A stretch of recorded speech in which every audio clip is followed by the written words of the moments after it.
राधे राधे प्रिय विद्यार्थियों। जैसे कि target with Hindi PSC channel पे आपको हिंदी व इंग्लिश के भी बीच बीच में वीडियो मिलते हैं।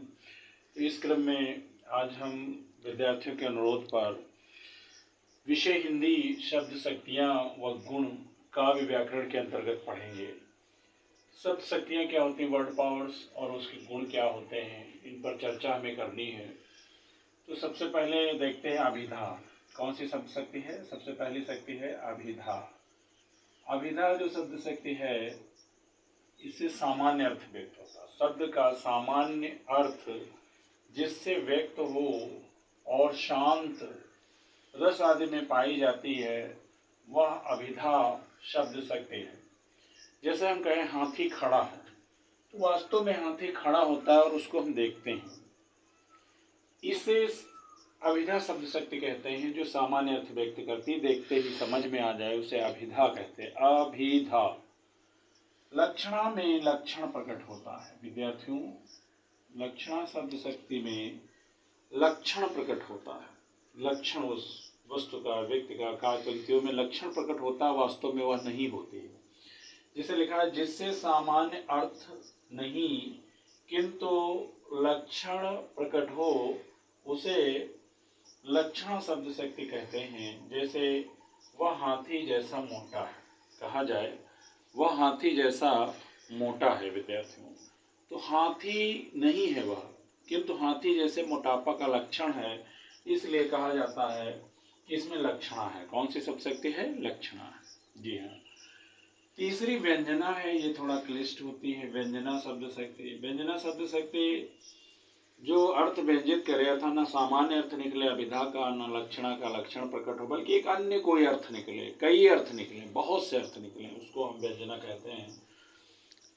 जिससे ना तो सामान्य अर्थ व्यक्त होता, परिभाषा है व्यंजना की, जिससे ना तो सामान्य अर्थ व्यक्त होता है, न ही लक्षण प्रकट हो, बल्कि अन्य अर्थात तीसरा अर्थ व्यक्त हो, तो वह व्यंजना शब्द शक्ति कहलाती है।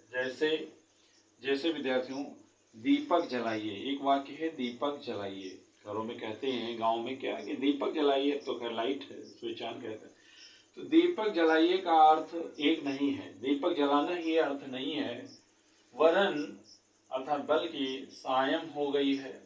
इसका अन्य अर्थ भी है, दीपक जलाने सायं हो गई है, शाम हो गई है। भोजन बनाना है, भोजन बनाना है। और अर्थ हो सकता है बिस्तर लगाना है, अन्य तमाम हो सकते हैं कि रात्रि की व्यवस्थाएं करनी है। तो इस प्रकार से ये व्यंजना जटिल होती है, इसके अन्य कई अर्थ होते हैं। बहुत साधारण उदाहरण से आपको बताए गए हैं।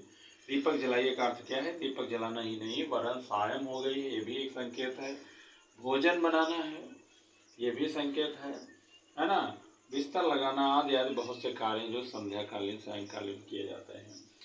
तो यह जटिल भी होती है। व्यंजना शब्द शक्ति थोड़ा सा जटिल भी होती है। जैसे बिहारी ने कहा कक्षा 10 में, आप देखिए उस दोहे को, जिसमें राजा जय सिंह को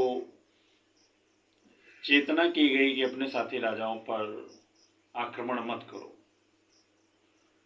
नहीं, उन्होंने स्पष्ट कहा है कि देख विहंग विचार, बाज पराए पानी परि तो पच्छीनु न मारे।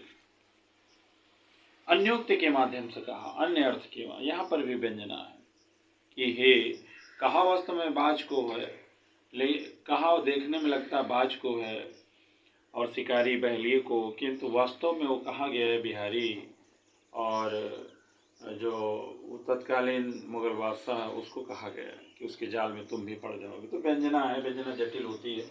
अब हम आते हैं विद्यार्थियों गुणों पर। गुण क्या है? प्रसाद गुण की चर्चा करते हैं। प्रसाद गुण, जैसा कि आप कहते थे गुण बता दीजिए, तो गुण यहाँ पर समझना आसान है। थोड़ा सा ध्यान दें कि प्रसाद गुण की परिभाषा यह सामान्य व सरल होता है, जो कि देखते ही काव्य पंक्ति का अर्थ व्यक्त कर देता है। देखते ही काव्य पंक्ति का अर्थ व्यक्त कर, देखते ही हमें कोई कविता समझ में आ जाए, उसका अर्थ तुरंत समझ में आ जाए, भावार्थ, तो वहाँ पर प्रसाद गुण होता है। शांत व करुण रस में पाया जाता है। जैसे ये शांत रस का उदाहरण एक भजन है, हमारे प्रभु अवगुण चित्त न धरो, हमारे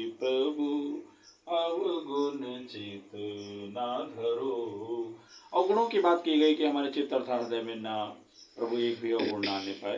तो देखते ही समझ में आ जा रहा है यहाँ पर प्रसाद गुण है। और इसके अलावा माधुर्य गुण दूसरा गुण है। माधुर्य गुण की चर्चा करते हैं।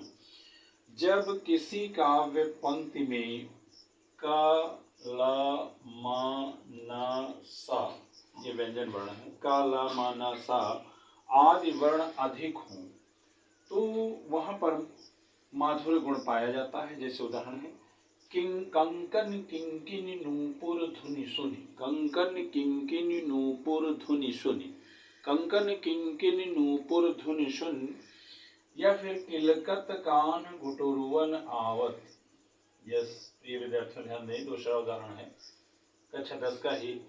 किलकत कान घुटुरवन आवत, मणिमय कनक नंद के आंगन बिंब पकड़ बेधावत, कबहु निरख हरिया पुछाह को करसों पकड़न चाह। तो ये जो इसमें का है, ला है, इसमें भी इसी तरह का किंग किंग ना भी है, तो इस प्रकार से सा भी है। यहाँ पर माधुर्य गुण का अच्छा उदाहरण आप पकड़ सकते हैं, ये माधुर्य गुण है। अब आते हैं ओज गुण, जो काव्य व्याकरण के अंतर्गत है। ओज गुण, जब किसी काव्य यहाँ पर काव्य शब्द 2 बार हो गए। जब किसी काव्य पंक्ति में ट ठ ड ढ ण आदि वर्ण अधिक पाए जाएं, ट ठ ड ढ ण आदि वर्ण अधिक पाए जाएं, तो वहां पर ओज गुण होता है, ओज गुण पाया जाता है। जैसे हिमाद्रि तुंग संग से प्रबुद्ध शुद्ध भारती, स्वयं प्रभा समुज्ज्वला स्वतंत्रता पुकारती। हिमाद्रि तुंग संग से प्रबुद्ध शुद्ध भारती, स्वयं प्रभा समुज्ज्वला स्वतंत्रता पुकारती। जयशंकर प्रसाद जी की ये रचना है। जी हाँ विद्यार्थियों, विशेष ध्यान देना है कि प्रसाद का अर्थ है प्रसन्नता, खिल जाना, देखते ही प्रसन्न हो जाए, खिल जाए। जबकि ओज गुण का अर्थात उत्साह, वीरता है, भयानक और वीर रस में पाया जाता है ओज गुण। जबकि माधुर्य अर्थात कर्ण प्रियता, कानों को सुनने में अच्छा लगे, मधुरता जो कि श्रृंगार रस में पाया जाता है। तो धन्यवाद विद्यार्थियों, राधे राधे, जय श्री कृष्ण।